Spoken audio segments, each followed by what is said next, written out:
So we're just using this wooden thing which I sort of just rattled up. This is not actually the original one, so I'm just positioned the screws to get an idea of the circumferences, because obviously the piece of wood which I'm using, the round back plate here, was used in the previous set of blades before the tower came down.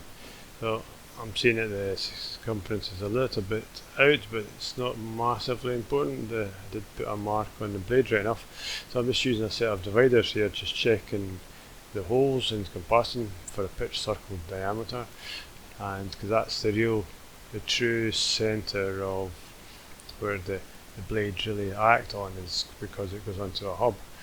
So just giving that a quick look, see how it goes. So you can put them together, you can sort of get the idea of where the centre is. So just take that one piece away, and that centre where the dividers were is where those three pieces meet, and you can see where they are here in the second one. I'm just going to put the dividers on it again, and that's because I'm sort of at the centre point, and I should just having a quick look. It's not, at this point I'm not likely to be moving it. I'm just having a little look, see, a little nosy, just to check that nothing has actually moved.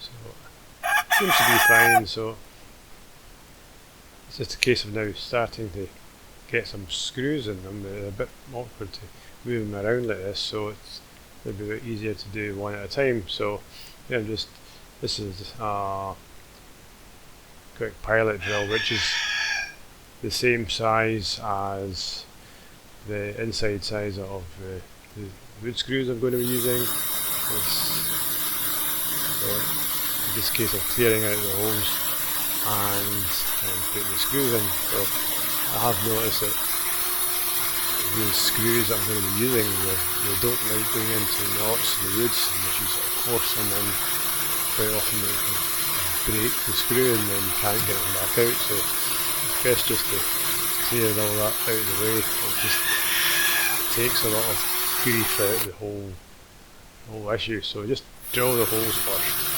And there are other screws which can do a not bad job, but I found that the heads quite often can pop and you get a bit of a load, so these will be a bit stronger.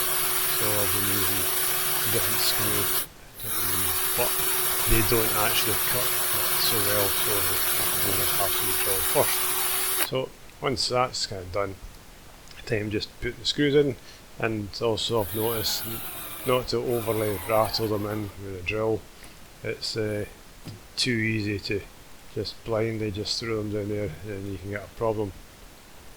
So I'd also like to just make sure that I torque them up with a sort of feel of the hand. You get an idea where it is, where tight is and where too tight it is. So it just keeps them all sort of consistent as well. So you know exactly where you are. And so once you've sort of done that with the rest of them, you can then just create the basics of having them all in position and get a couple of screws into place. And you probably notice here that there's a red circle. That's a marker on the inside for me. That's what that's for. And again, I just like to tighten them down by hand. You get a feel for it, as I said before. So it's just the best way, just to make sure that you have sort of equal tension with the screws, because I don't really trust that the so-called torque wrench on the drill is actually as good as it might have been otherwise. So best just to do it by hand, you get a better feel for it. So once that's done, it's just a case of repeating the process, and that's really all there is to that really. And you go on, and you can see here that I've already done that.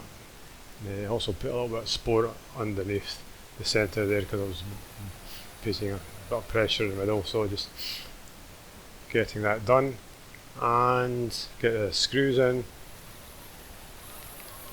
And once they're done, then I can give them a quick check, just at random. Most of them have been tightened down with a ratchet anyway, so I'm just, once I've done those two with the ratchet, then I'll just check a few others just to see what they're like, just randomly check that none of them have sort of moved with the application of the tension with the other screws.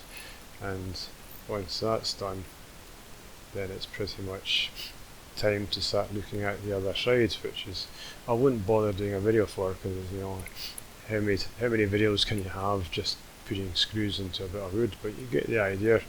And so after this, the job will be to drill the holes to allow this to go into the hub, and then once that's done, we're getting closer to putting this all together, ready to finish off the whole turbine.